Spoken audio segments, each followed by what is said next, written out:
you to control your car, your office that is 100 miles away from you, your office, your car, your refrigerator, and all over the internet, and Wi-Fi.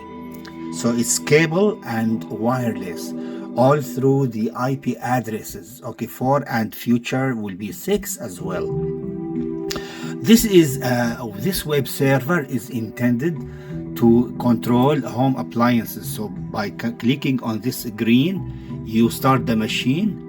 This is says click up, and this one click down. You click down and it turns on. So if you do like that, okay, this turns on, and you do that into the other button here.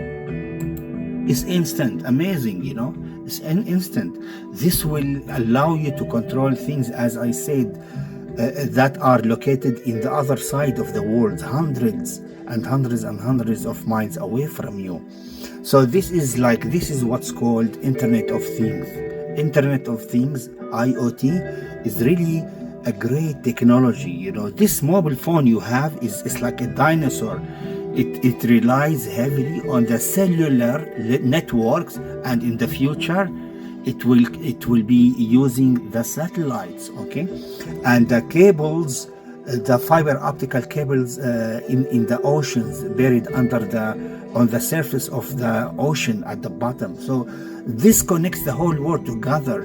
Guys, do you realize the seriousness of this technology?